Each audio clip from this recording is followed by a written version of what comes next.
Hello friends, welcome back to mass English grammar.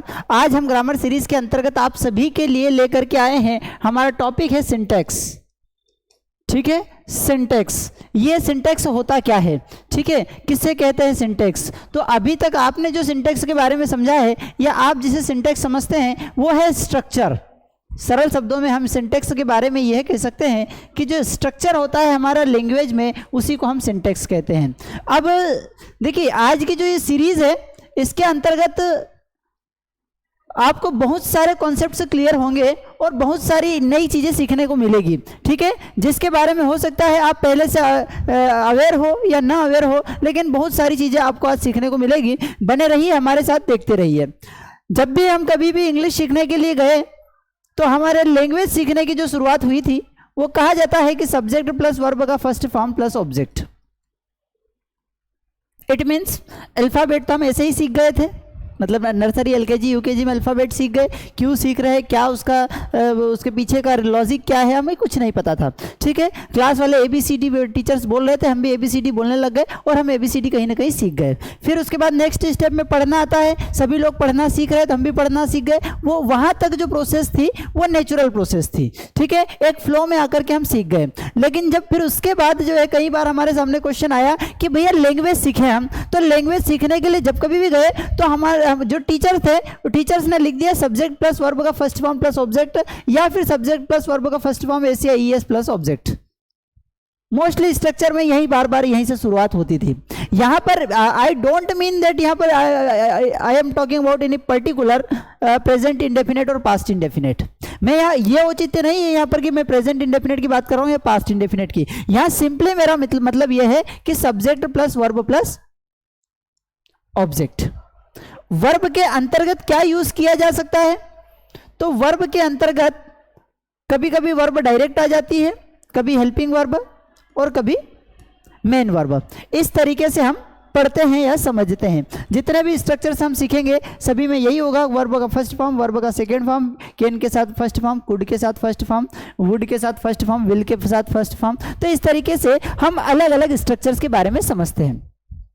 अब आपको ये कॉन्सेप्ट मैं क्लियर करना चाहता हूं कि आखिरकार ये सब्जेक्ट क्या है, सब्जेक्ट की जगह पर हम किसका यूज कर सकते हैं, ये वर्ब क्या है, वर्ब की जगह पर हम क्या क्या यूज कर सकते हैं, ऑब्जेक्ट क्या है, ऑब्जेक्ट की जगह पर हम किसका यूज कर सकते हैं। ठीक है, अगर आप इस कॉन्सेप्ट को समझ जाते हैं तो आपको जितने भी स्ट्रक्चर्स हैं सारे स्ट्रक्चर्स आपके लिए आसान हो जाएंगे। आपके जो ऑर्डरिंग ऑफ द सेंटेंस है वो आपके लिए आसान हो जाएगा और बहुत सारे कॉन्सेप्ट आपको सीखने को मिलेंगे।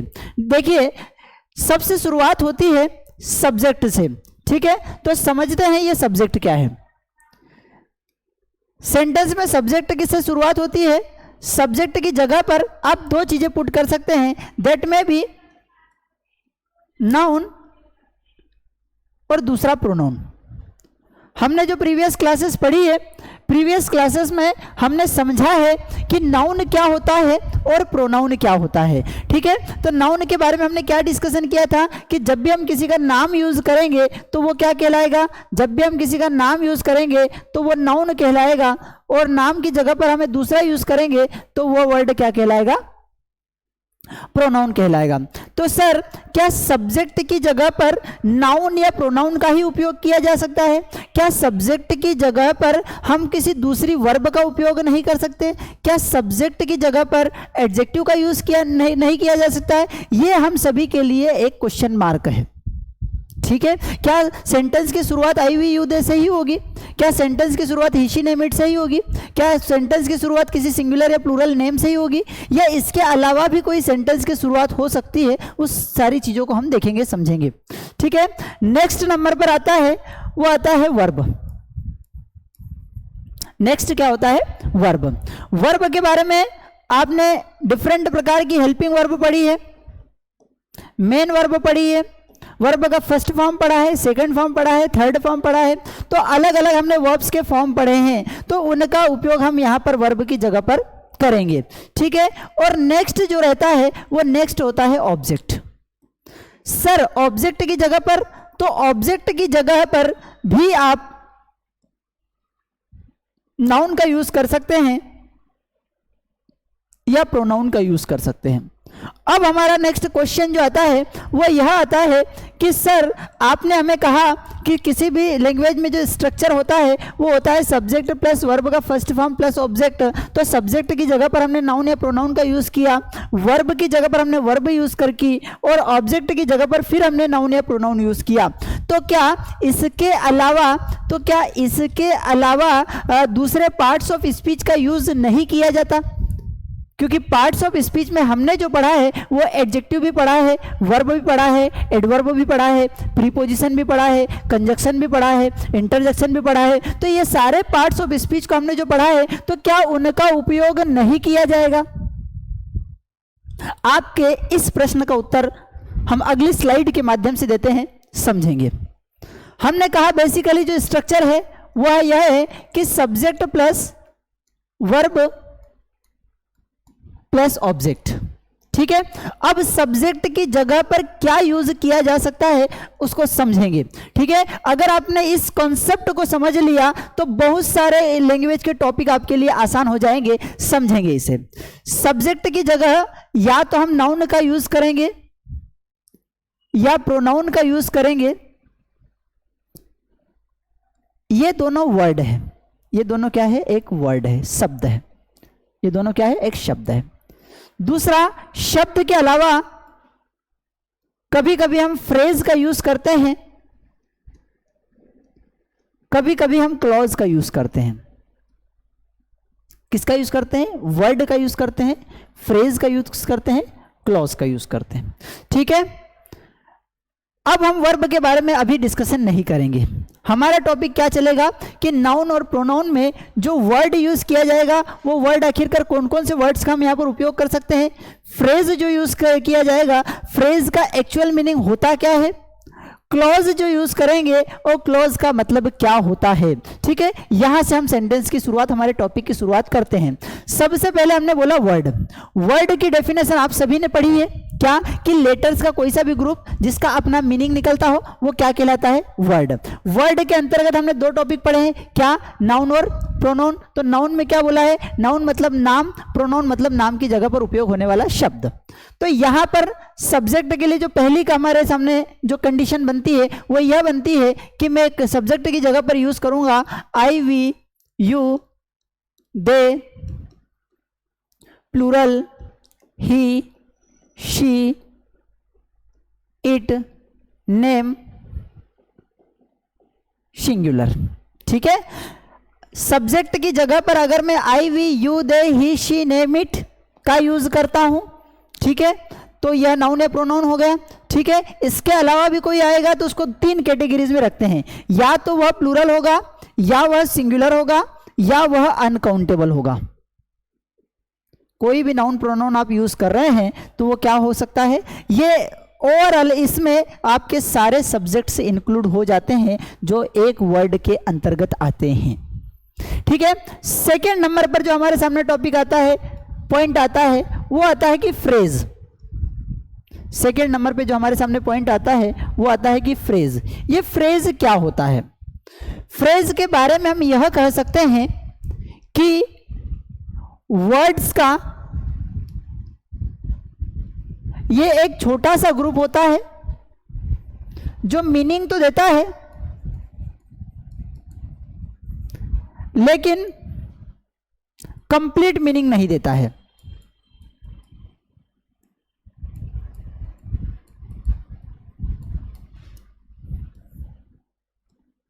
ठीक है, वर्ड्स का एक ऐसा छोटा सा ग्रुप जो मीनिंग तो देता है, जिसका अर्थ तो निकलता है लेकिन कंप्लीट अर्थ नहीं निकलता। कंप्लीट अर्थ मतलब कोई पर्टिकुलर एक स्टेटमेंट नहीं उसके द्वारा दिया जाएगा। ठीक है, उसके द्वारा एक छोटी सी कंडीशन बताई जाएगी। जैसे मैंने बोला कि भैया माय फ्रेंड,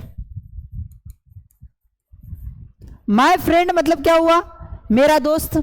माय फ्रेंड का मतलब क्या हुआ? मेरा दोस्त। तो यहां पर अगर इंडिविजुअल लेवल पर बात हम करें तो फ्रेंड जो है वो नाउन है और माय जो है वो इसको क्वालिफाई कर रहा है, इसलिए ये हो गया एडजेक्टिव। ठीक है, तो इन्हें दोनों को इंडिविजुअल लेवल पर जब मैं बात करूंगा तो मैं इन दोनों को कहूंगा वर्ड। इन दोनों को क्या कहूंगा? वर्ड कहूंगा। लेकिन ये माय फ्रेंड मतलब मेरा दोस्त, इसका अपना एक छोटा सा अर्थ निकल रहा है, कंप्लीट अर्थ नहीं दे रहा है, किसी स्टेटमेंट की बात नहीं कर रहा है, लेकिन हाँ एक छोटी सी बात बता रहा है कि भाई माय फ्रेंड जब दोनों साथ में आ जाए तो इसका अर्थ निकलता है, क्या निकलता है कि भैया मेरा दोस्त। सामने वाला भी समझ जाता है कि भाई मेरा दोस्त मतलब कुछ ना कुछ बात हो रही है। ठीक है, तो ये जब दोनों साथ में आएंगे तो मैं इसे कहूंगा फ्रेज। कॉन्सेप्ट समझ में आया कि नहीं? वर्ड के अंतर्गत क्या है? वर्ड के अंतर्गत ये जब इंडिविजुअल लेवल पर आ रहे हैं, उन्होंने कहा माय, तो माय का अर्थ होता है मेरा, तो माय भी एक वर्ड है, फ्रेंड भी एक वर्ड है, लेकिन दोनों साथ में आए और इन्होंने अपना एक अर्थ निकाल दिया। ठीक है, तो ऐसी स्थिति में इसे मैं कहूंगा फ्रेज। क्या कहूंगा? फ्रेज कहूंगा। भैया आपने पूछा कि क्यों सर आपका मोबाइल कहां पर है, तो मैंने बोल दिया कि इन द पॉकेट। ठीक है, इन द पॉकेट। मेरा मोबाइल कहां पर है, तो इन द पॉकेट है। ठीक है, तो ये जो इन द पॉकेट में अगर इंडिविजुअल लेवल पर बात करूंगा तो यह भी एक वर्ड है, यह भी एक वर्ड है और यह भी एक वर्ड है। आपने मुझसे क्वेश्चन किया, मैंने आंसर आपको दे दिया, कहां पर है कि भैया मेरे पॉकेट में है। अब मेरे पॉकेट में मैंने बोला तो आप इसका मीनिंग समझ गए, आप इसका मीनिंग समझ गए। कंप्लीट सेंस नहीं है, ठीक है, कोई स्टेटमेंट नहीं है, लेकिन एक हाँ छोटा सा एक मीनिंग निकल करके आ गया, तो इसे मैं कहूंगा फ्रेज। इसे हम क्या कहेंगे? इसे हम कहेंगे फ्रेज कहेंगे। बात समझ में आ रही कि नहीं आ रही है? तो वर्ड और फ्रेज में डिफरेंस समझ में आया आपको? जी हाँ, डेफिनेटली समझ में आना चाहिए। ठीक है, तो वर्ड में क्या यूज किया जाएगा? एक इंडिविजुअल कोई सा भी एक वर्ड आ जाएगा। फ्रेज के अंतर्गत क्या होगा? फ्रेज के अंतर्गत एक से अधिक वर्ड्स आएंगे और जिनका अपना मतलब निकलेगा, जिनका अपना अर्थ निकलेगा। ठीक है, नेक्स्ट जो कंडीशन है, बात हमने क्या करी? हमने कहा कि भैया एक तो वर्ड होता है वर्ड, दूसरे नंबर पर होता है फ्रेज, तीसरे नंबर पर होता है क्लॉज। सर ये क्लॉज क्या होता है? क्लॉज के बारे में हम यह कह सकते हैं कि किसी भी सेंटेंस में वह छोटा से छोटा टुकड़ा जिसमें कम से कम एक सब्जेक्ट हो, कम से कम एक वर्ब हो और अपना अर्थ निकालता हो।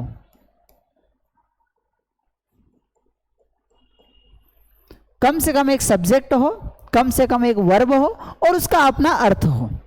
ठीक है, तो इसे हम कहेंगे फ्रेज। तो अब प्रश्न ये हमारा आता है कि सर सेंटेंस में भी तो हम यही लिखते हैं और फ्रेज में भी यही लिखते हैं, तो दोनों में अर्थ क्या होता है उस अर्थ को हम समझते हैं। मैंने लिखा आई नो, मतलब मुझे पता है, व्हाट यू आर डूइंग। ठीक है, आई नो मुझे पता है, व्हाट यू आर डूइंग कि आप क्या कर रहे हैं। तो यहां पर आई नो, ठीक है, इसमें एक सब्जेक्ट एक वर्ब है, व्हाट यू आर डूइंग इसमें एक सब्जेक्ट है एक वर्ब है। तो क्या इसमें दो सेंटेंसेस हैं? तो मेरा आंसर होगा नहीं, इसमें सेंटेंस तो यह एक ही है, ये पूरा क्या कहलाएगा? ये सेंटेंस कहलाएगा। ये पूरा क्या कहलाएगा? सेंटेंस कहलाएगा। और इसमें दो क्लॉज हैं। ठीक है, ये दो क्लॉज क्या है देखेंगे। आई नो मैं जानता हूं, अब मैं जानता हूं, क्या जानता हूं इस बात का स्टेटमेंट मैंने नहीं दिया है इस इतने सेंटेंस के माध्यम से, तो यह भी सेंटेंस का एक वह छोटा टुकड़ा है जिसमें एक सब्जेक्ट है एक वर्ब है, लेकिन इसका कंप्लीट सेंस नहीं निकल रहा है, इसका कंप्लीट अर्थ नहीं निकल रहा है। नेक्स्ट है what you are doing. What you are doing मतलब जो आप कर रहे हैं। तो जब मैं बोलूंगा कि जो आप कर रहे हैं तब भी इसका अर्थ तो निकल रहा है, लेकिन कंप्लीट अर्थ नहीं निकल रहा है, कोई कंप्लीट स्टेटमेंट नहीं हमारे सामने आ रहा है, इसलिए इसे भी मैं क्या कहूंगा? क्लॉज कहूंगा। तो यहां पर एक सेंटेंस है, एक सेंटेंस में को के मैंने दो टुकड़े किए हैं, वो दो टुकड़ों में एक सब्जेक्ट एक वर्ब है, एक सब्जेक्ट एक वर्ब है, अर्थात इट मीन्स इस सेंटेंस के दो टुकड़े किए जिसमें दो क्लॉज है। कितने क्लॉज है? दो क्लॉज है। क्या है क्लॉज की डेफिनेशन? क्लॉज की डेफिनेशन ये है कि सेंटेंस का वह छोटा सा छोटा टुकड़ा, वह छोटा सा छोटा टुकड़ा जिसमें कम से कम एक सब्जेक्ट हो, कम से कम एक वर्ब हो, अर्थ तो हो लेकिन कंप्लीट अर्थ नहीं हो, जिसका अर्थ तो हो लेकिन कंप्लीट अर्थ नहीं हो, उसे हम क्या कहेंगे? उसे हम कहेंगे क्लॉज कहेंगे। क्या कहेंगे? क्लॉज कहेंगे। तो हमने कहा कि सब्जेक्ट की जगह पर, सब्जेक्ट की जगह पर हम तीन चीजों का यूज कर सकते हैं। सब्जेक्ट की जगह पर हम तीन चीजों का यूज कर सकते हैं। वर्ड का यूज कर सकते हैं, फ्रेज का यूज कर सकते हैं, क्लॉज का यूज कर सकते हैं। कॉन्सेप्ट समझ में आ रहा है? बात समझ में आ रही है? सब्जेक्ट की जगह पर हम वर्ड का यूज कर सकते हैं, फ्रेज का यूज कर सकते हैं और क्लॉज का यूज कर सकते हैं। ठीक है, नेक्स्ट समझते हैं। बहुत ही प्यारा कॉन्सेप्ट है। मुझे भी नहीं पता है कि आज की हमारी जो यह क्लास है ये कितनी देर की होगी, क्योंकि मैं यह चाहता हूं कि मैं इस कॉन्सेप्ट को, जो सिंटेक्स आपने शब्द सुना है, जो सेंटेंस का फॉर्मेशन शब्द सुना है, उसको मैं आज कंप्लीट बताऊं, ताकि आपको लाइफ में कभी इस चीज को लेकर के कोई प्रॉब्लम नहीं हो कि आखिरकार ये स्ट्रक्चर्स बनते कैसे हैं। ठीक है, सिंटेक्स के माध्यम से आप पूरी लैंग्वेज के स्ट्रक्चर को समझ पाएंगे कि आखिरकार जब भी कोई व्यक्ति सेंटेंस बनाता है तो किस तरीके से बनता है। कभी कभी हम देखते हैं कि हमने जो स्ट्रक्चर पढ़ा है वो सब्जेक्ट प्लस वर्ब का फर्स्ट फॉर्म प्लस ऑब्जेक्ट, ये तीन वर्ड्स का पढ़ा है, ये तीन वर्ड का पढ़ा है, लेकिन हम देखते हैं कि कोई कोई सा सेंटेंस तीन तीन लाइन का होता है, चार चार लाइन का होता है। बैंकिंग की एग्जाम में इस तरीके के क्वेश्चंस हमारे पास अवेलेबल होते हैं, इस तरीके के क्वेश्चंस हमको पूछे जाते हैं। तो आप इस सारे कॉन्सेप्ट को समझते हुए चलेंगे, डेफिनेटली आपकी लैंग्वेज में काफी हद तक इंप्रूवमेंट होगा। ठीक है, हमारा बेसिक कॉन्सेप्ट हम बात कर रहे हैं, जो वो कह रहे हैं कि subject plus verb plus object का हम फॉर्मूला फॉलो करते हैं। सब्जेक्ट की जगह पर या तो मैं वर्ड का यूज करूंगा, या मैं फ्रेज का यूज करूंगा, या फिर मैं क्लॉज का यूज करूंगा। ठीक है, अब मैंने कहा कि वर्ड की जगह पर या तो मैं नाउन का यूज करूंगा या फिर प्रोनाउन का यूज करूंगा। ठीक है, या तो मैं नाउन का यूज करूंगा या फिर प्रोनाउन का यूज करूंगा। ठीक है, मतलब मैंने अभी लिखे थे थोड़ी देर पहले, किसका यूज करूंगा? आई वी का यूज करूंगा, you they plural, he she it name and singular. ठीक है, इन वर्ड्स का मैं यूज करूंगा। आई वी यू दे ये सारे प्लूरल हो गए। ठीक है, या फिर आई वी यू दे हो गए, या फिर इसके अलावा दूसरी प्रोनाउन भी यूज हो सकती है। ठीक है, या फिर ही शी नेम इट, जो प्रोनाउन इसके अलावा जो आता है वो सिंगुलर होगा या प्लूरल होगा, एक वर्ड होगा। ठीक है, अब हमने कहा कि नाउन या प्रोनाउन का यूज कर सकते हैं इसमें सब्जेक्ट की जगह पर कभी कभी आपने ऐसा देखा होगा कि लिखा हुआ आता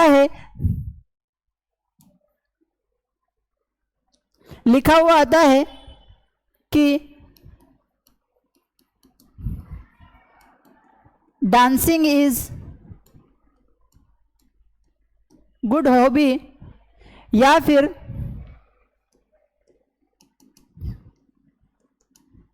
स्विमिंग इज गुड एक्सरसाइज। ठीक है, ये दो सेंटेंसेस लिखे हुए हैं। आप देखिए यहां पर डांसिंग और स्विमिंग क्या नाउन या प्रोनाउन है? डांसिंग या स्विमिंग क्या नाउन या प्रोनाउन है? मेरा क्वेश्चन आपसे है।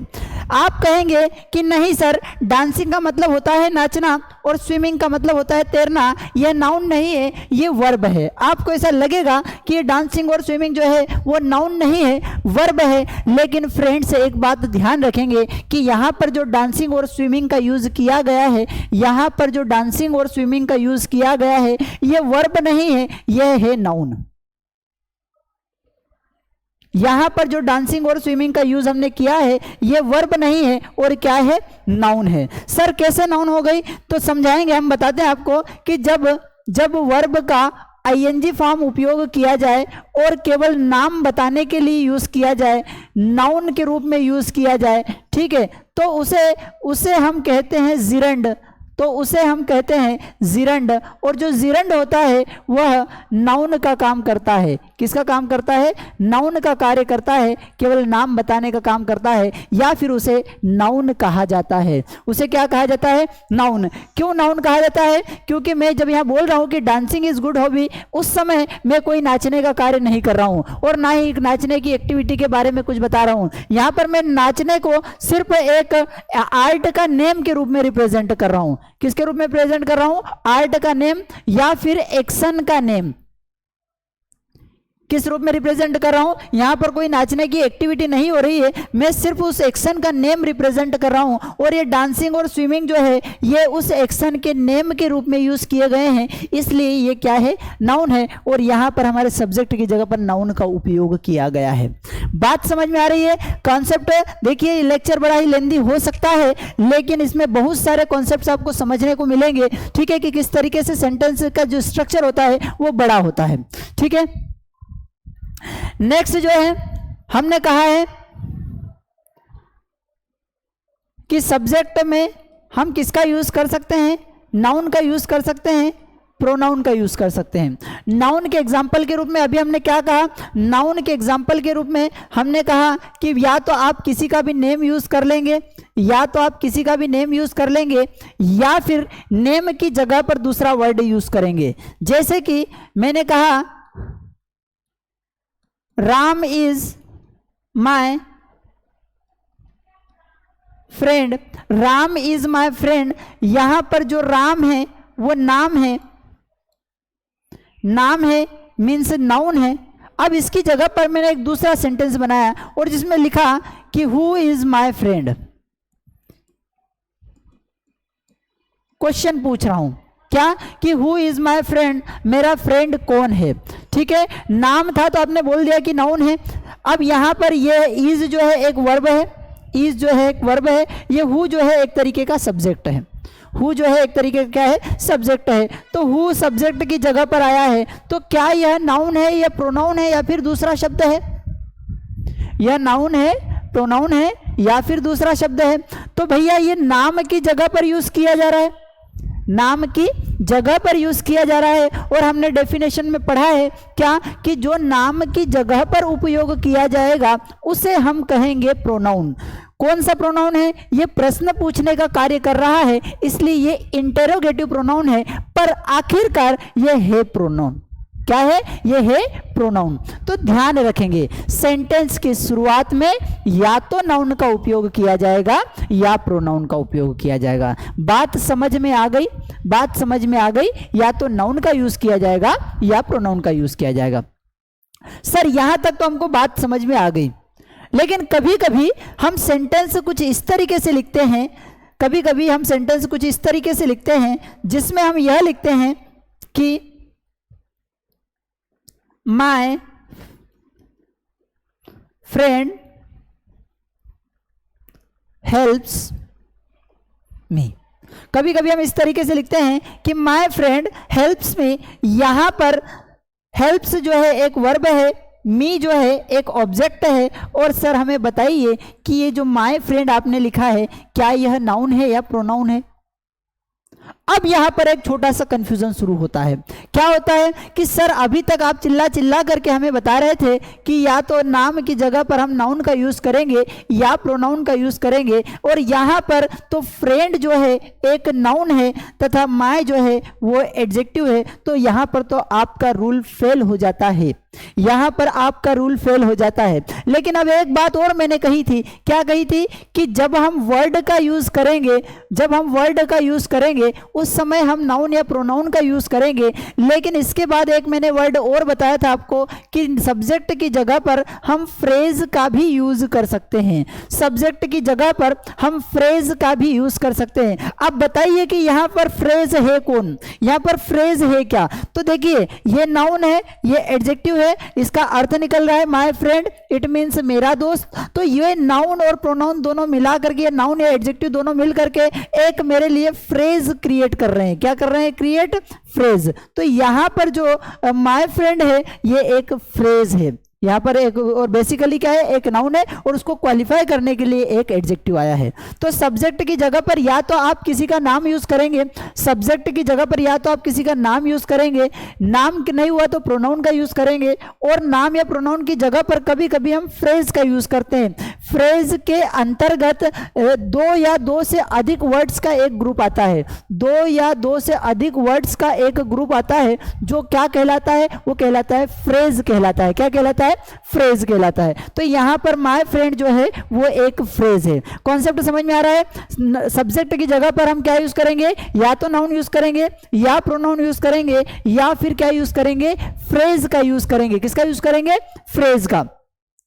कॉन्सेप्ट समझ में? सर फ्रेज में क्या दो ही वर्ड्स आ सकते हैं? समझते हैं फ्रेज में कितने वर्ड्स आ सकते हैं।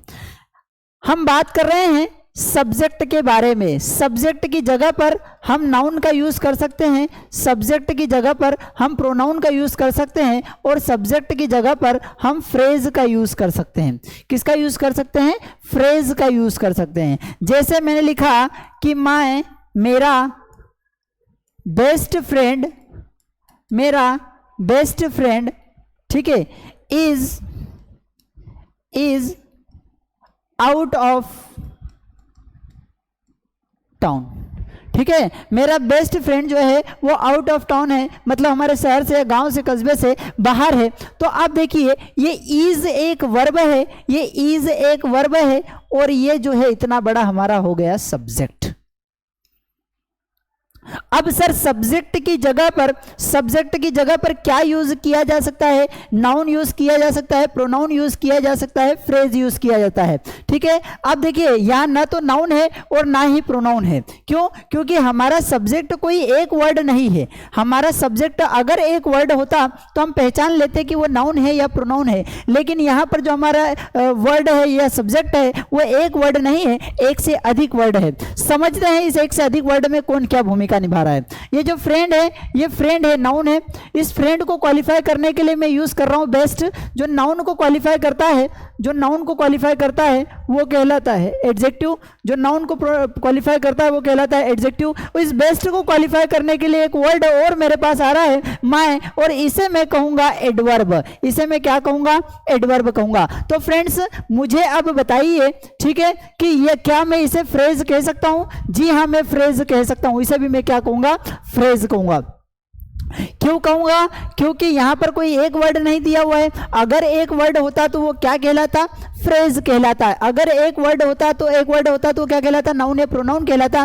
लेकिन मेरे पास एक से अधिक वर्ड्स हैं, और एक से अधिक वर्ड्स हैं और वो अपना एक मीनिंग दे रहे हैं। कंप्लीट मीनिंग नहीं दे रहे हैं, कंप्लीट सेंस नहीं दे रहे हैं, लेकिन वो अपना एक मीनिंग दे रहे हैं, अपना एक अर्थ दे रहे हैं, इसलिए मैं इन्हें कहूंगा फ्रेज। बात समझ में आ रही है? मैं इन्हें क्या कहूंगा? मैं इसे भी एक फ्रेज कहूंगा। ठीक है, तो कॉन्सेप्ट समझ में आ रहा है क्या? सब्जेक्ट की जगह पर या तो मैं नाउन का यूज करूंगा, या मैं प्रोनाउन का यूज करूंगा, या मैं फ्रेज का यूज करूंगा। किसका यूज करूंगा? फ्रेज का यूज करूंगा। सर एक बार हमने एक सेंटेंस पढ़ा, उस सेंटेंस में हमने देखा क्या लिखा हुआ था? उस सेंटेंस में लिखा हुआ था कि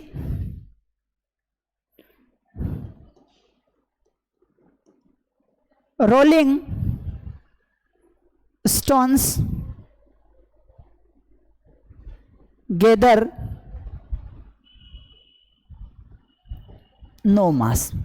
रोलिंग स्टोन्स गैदर नो मास, मतलब जो पत्थर लुढ़कते हुए पत्थर है उनका कोई मास नहीं होता है, उनका कोई वजन नहीं होता है। ठीक है, तो रोलिंग स्टोन्स का कोई मास नहीं होता है, कोई वजन नहीं होता है। अब देखिए यहां पर गैदर जो है एक वर्ब है, ठीक है, और यह है हमारा सब्जेक्ट। ठीक है, गैदर जो है एक वर्ब है और यह हमारा क्या है? सब्जेक्ट है। अब सब्जेक्ट में स्टोन्स क्या है? स्टोन्स हो गए नाउन, पत्थर एक चीज है, उसका नाम है पत्थर। ठीक है, तो स्टोन्स क्या हो गए?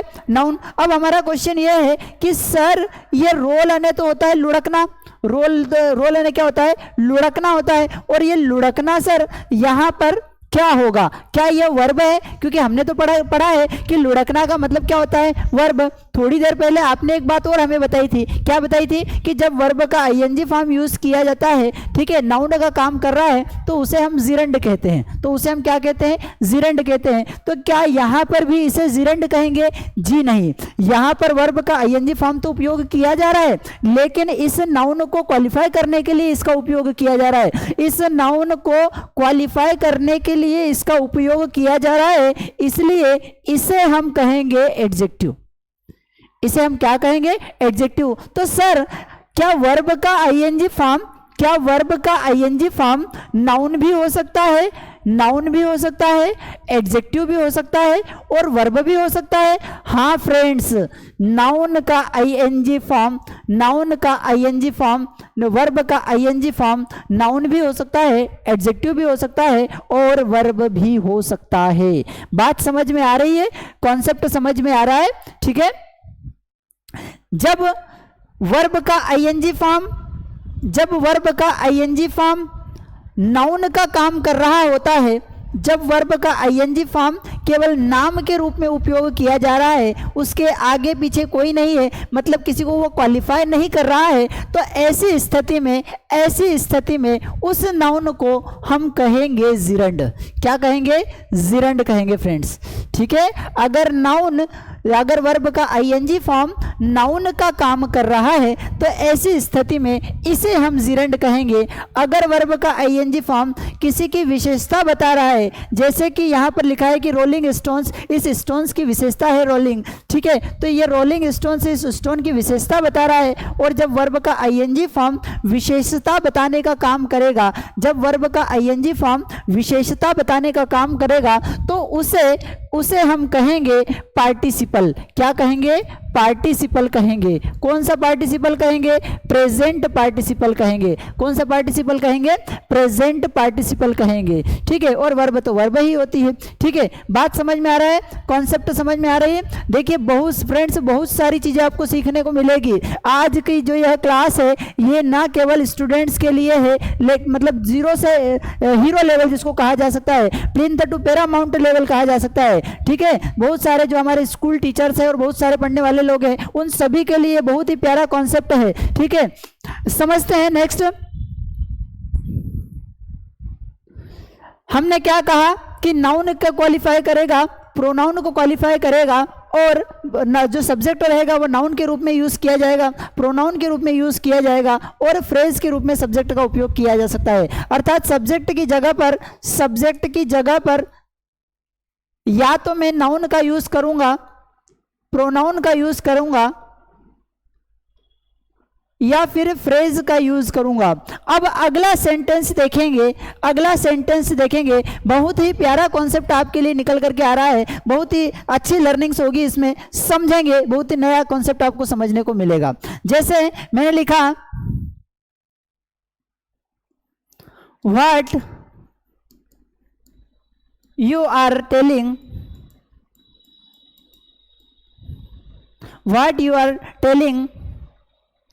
is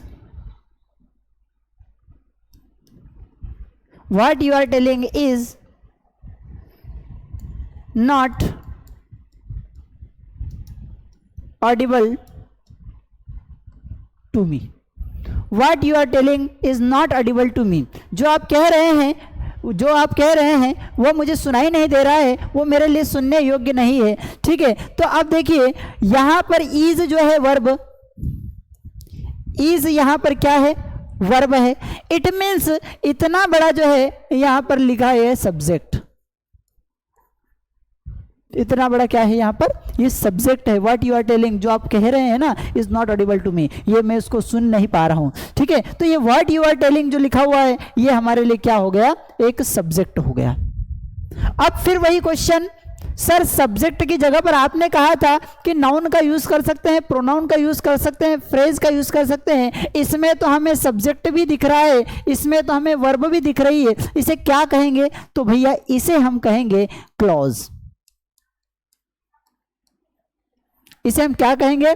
clause. सर ये तो एक पूरा सेंटेंस ही हो गया कि व्हाट यू आर टेलिंग, जो आप कह रहे हैं। हाँ, ये सेंटेंस जैसा आपको लगेगा, लेकिन सेंटेंस किसे कहेंगे? ये पूरा एक सेंटेंस है,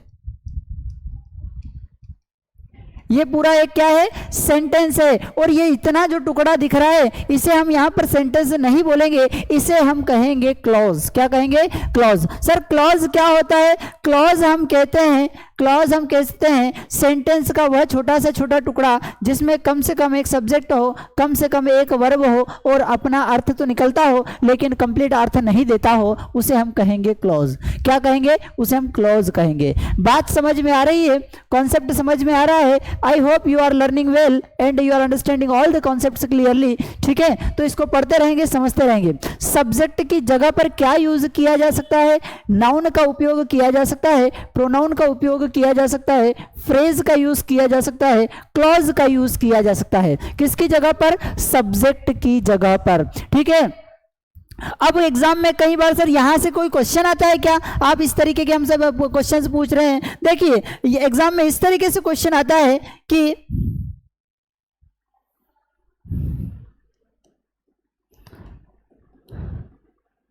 लर्निंग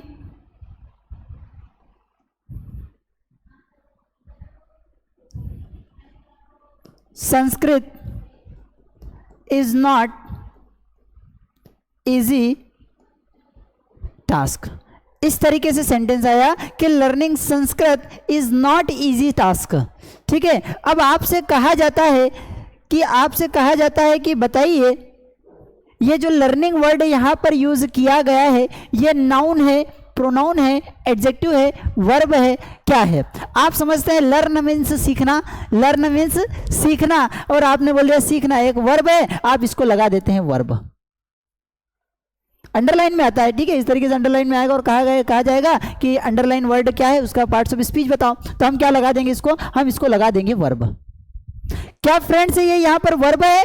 जी नहीं फ्रेंड्स, ये यहां पर वर्ब नहीं है। फिर क्या है? यहां पर जो ये लर्निंग है, यहां पर जो लर्निंग है वो लर्निंग है एडजेक्टिव। यहां पर जो लर्निंग है वो क्या है? एडजेक्टिव है। कॉन्सेप्ट समझ में आ रहा है? बात समझ में आ रही है? ठीक है, दूसरा मैंने लिखा learning is not for everyone. सीखना हर किसी के लिए नहीं है, सीखना हर किसी के लिए नहीं है। ठीक है, अब यहां पर जो लर्निंग आ रहा है, यहां पर जो लर्निंग था वो लर्निंग था एडजेक्टिव, और यहां पर जो लर्निंग है वो है नाउन।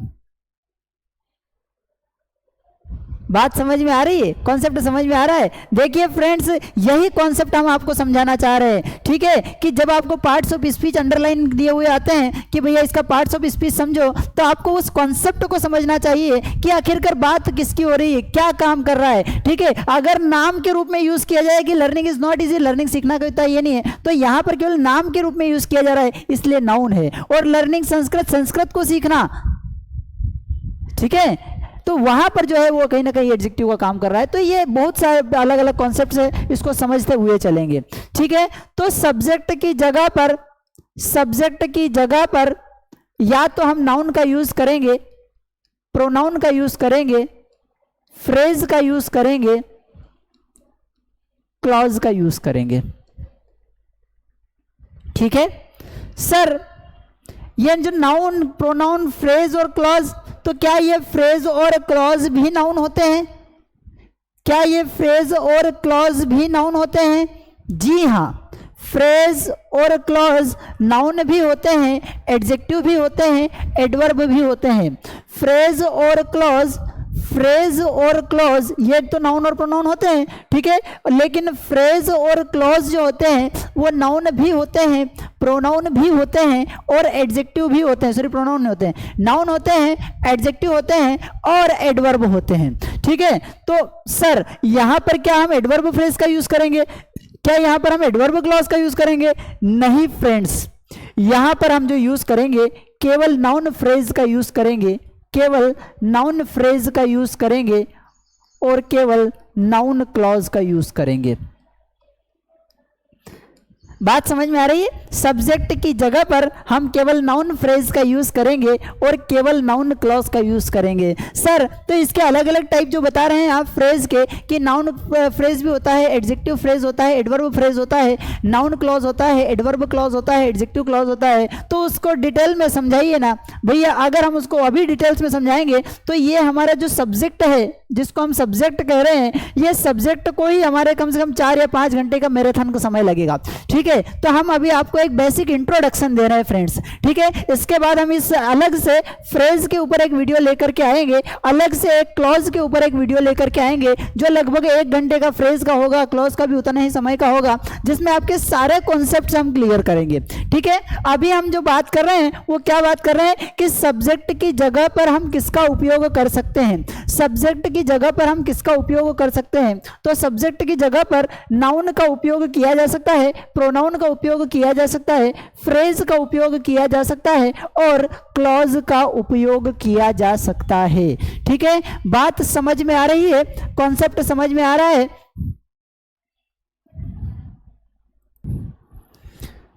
तो इस तरीके से सब्जेक्ट के रूप में हम नाउन, प्रोनाउन, फ्रेज या क्लॉज का यूज कर सकते हैं। ठीक है, हमने स्टार्टिंग जो हमारे लेक्चर की है वो subject plus verb plus object इस तरीके से की है। ठीक है, क्या बताना चाहते हैं इसके माध्यम से? हम यह बताना चाह रहे हैं कि भैया जब आप सेंटेंस में सब्जेक्ट लिखते हो या सब्जेक्ट से शुरुआत करते हो तो सब्जेक्ट की जगह पर कोई जरूरी नहीं है कि हर बार किसी का नाम ही आए, जरूरी नहीं कि प्रोनाउन ही आए। आएगा तो वो नाउन या प्रोनाउन ही आएगा, रहेगा वो नाउन या प्रोनाउन ही। पर हम क्या एक्सपेक्ट करते हैं? हम यह एक्सपेक्ट करते हैं कि जब भी कोई सेंटेंस शुरू होगा तो वो या तो आई, वी, यू, दे, या फिर प्लूरल से हो जाएगा ही, शी, इट, किसी का नाम आ जाएगा, सिंगुलर आ जाएगा, राम से स्टार्ट हो जाएगा, राधा से स्टार्ट हो जाएगा। इस तरीके का हम एक्सपेक्टेशन करते हैं कि भाई किसी का नाम आ जाएगा, स्टूडेंट्स आ जाएगा, इस तरीके से हम एक्सपेक्ट कर रहे हैं। हम क्या बताना चाहते हैं आपको? हम यह बताना चाहते हैं कि सब्जेक्ट के रूप में नाउन या प्रोनाउन तो आएगा ही, नाउन या प्रोनाउन तो आएगा ही। कभी कभी ऐसा होगा कि एक शब्द ना आते हुए एक शब्दों का ग्रुप आ जाएगा, एक वर्ड्स का ग्रुप आ जाएगा।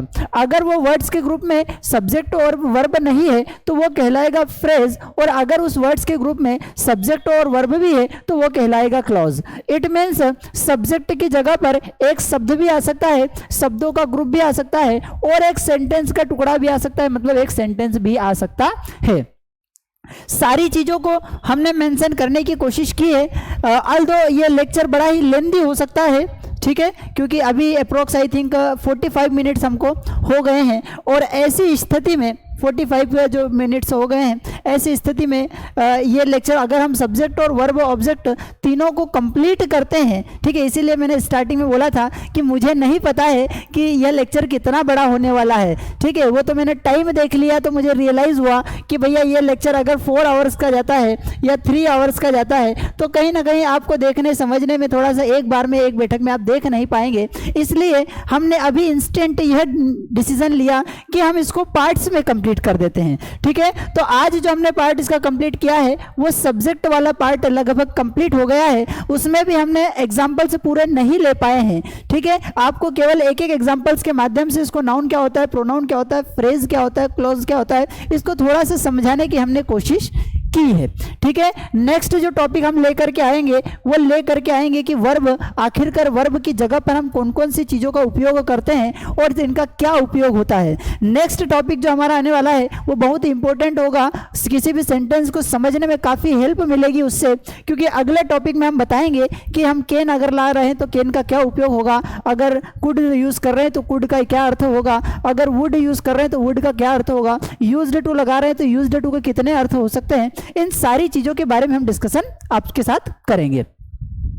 अगर आपको थोड़ा सा लग रहा है कि हमारा जो कोर्स जो है आपके लिए थोड़ा सा यूज़फुल हो सकता है तो आप एक काम कर सकते हैं। हमारा एक ऐप है मास स्टडी करके, मास स्टडी ऐप है जिसमें आपको डिफरेंट कोर्सेस मिलेंगे अगर आप कंप्लीट ग्रामर का भी हमने एक कोर्स उसमें अपलोड करके रखा है, तो वो कोर्स अभी जो है कुछ नॉमिनल फीस में आपको अवेलेबल हो सकता है, ठीक है, अंडर 1000 मिल जाएगा यहाँ तक। अभी की स्थिति में तो शायद से उसी रेट में चल रहा है, आपको एक नॉमिनल फीस में आपको मिल सकता है, हमारा एक ऑफर चल रहा है, ठीक है। तो आप मास स्टडी ऐप डाउनलोड कर सकते हैं और वहाँ पर जाकर के हमारे कोर्सेज को ब्राउज कर सकते हैं, हो सकता है आपके लिए कोई कोर्स फायदेमंद हो सकता है, ठीक है। तो आज हमारा जो टॉपिक था वो सब्जेक्ट के ऊपर हमने कंप्लीट किया है। इसके बाद हम आगे जो है वर्ब को लेकर के डिस्कशन करेंगे और ऑब्जेक्ट को लेकर के डिस्कशन करेंगे, ठीक है। सब्जेक्ट के बारे में कंप्लीट हो चुका है, ठीक है। वर्ब के बारे में हम जो है नेक्स्ट टॉपिक, जो नेक्स्ट क्लास में वर्ब के बारे में हम लेकर के आएंगे। हमारे साथ जुड़े रहिए, बने रहिए। अगर आपको लगता है कि हमारा जो टीचिंग स्टाइल है या थोड़ा बहुत आपको समझ में आ रहा है तो आप लाइक कर सकते हैं और शेयर भी कर सकते हैं ताकि ज़रूरतमंद तक हम पहुंच सकें। बहुत सारे आप हो सकता है कि कॉम्पिटेटिव गवर्नमेंट जॉब की तैयारी नहीं कर रहे हैं, लेकिन आपके कोई दोस्त है, आपके कोई रिलेटिव्स है जो गवर्नमेंट जॉब की तैयारी कर रहे हैं और इंग्लिश उनके लिए बाधा बनी हुई है, तो आप हमारे इस लिंक को शेयर कर सकते हैं ताकि जो है ज़्यादा से ज़्यादा लोगों को फ़ायदा हो सके। आप सब्सक्राइब भी कर सकते हैं ताकि हमारा जो अगला जो भी वीडियो रहेगा सबसे पहले आप तक पहुँचे, ठीक है। Thank you.